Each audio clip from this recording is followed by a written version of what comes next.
This is the new Trans Am, and it's very hungry.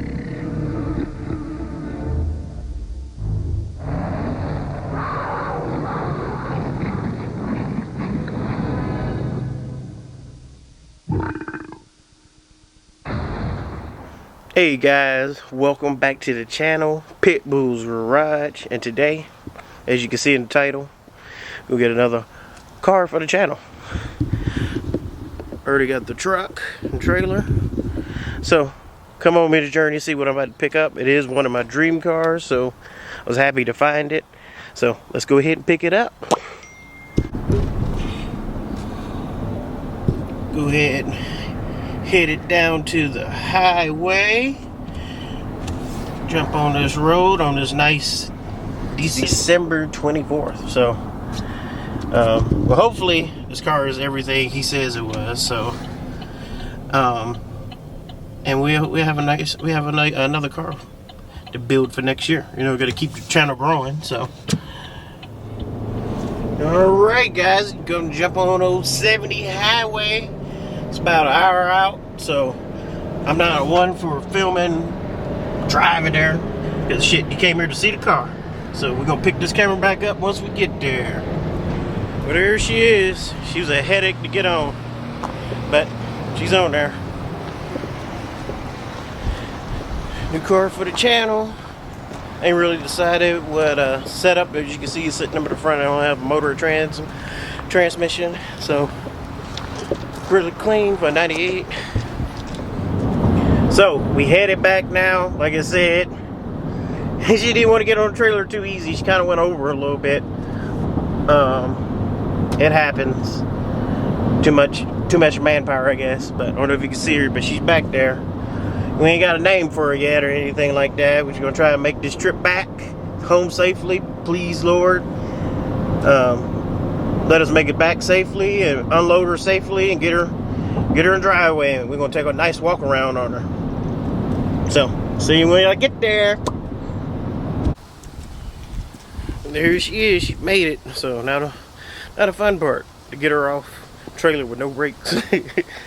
All right. This is what a power of editing. She's gonna be off. All right. She's in the driveway.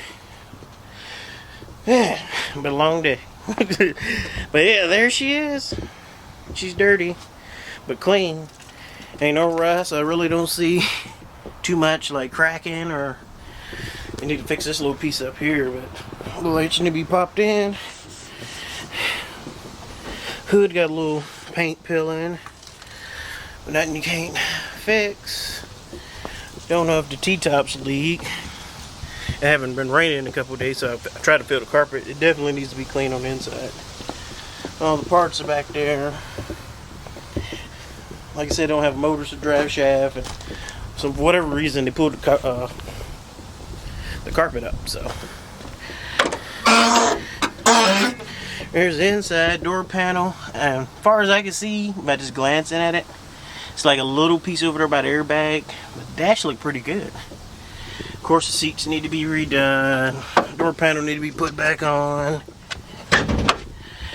And I don't know how the back seats look until I get all this stuff up and put back. And I said, just got to figure everything out. Show you under where it's not an engine. And there she is. Look at all that imaginary horsepower right there. But still got the airbox, radiator, all the accessories, and harness and everything's in the trunk. So just got to figure out what we're gonna put in there. So that being said, I'm gonna need you guys to get in the comments and tell me what would you put in there. You know, they came with a 5.7. This isn't a WS6. It's just a Firebird with the WS6 hood. So would you put a 5.7 back in there, stop, just to get it back going and leave it original? Or would you build the 5.7? Would you explore the rest of the LS 6.0, 6.2, maybe, and do the truck 5.348? I don't know. Turbo, all motor, nitrous, supercharger, list goes on. So I don't know. I gotta think. Whatever I'm gonna do it's gonna be a while. So I don't want to be a rush project. Like, not saying the Monte Carlo was, but it did. So, but it was a budget build. This ain't gonna be a budget build. So this is gonna be the new car for next year. So my last video for the year. Thank for everybody that supported me, and if you haven't subscribed, please do that. It helps me out. And more to come on the old Firebird Trans Am until we get a name for her. See you next time. Peace.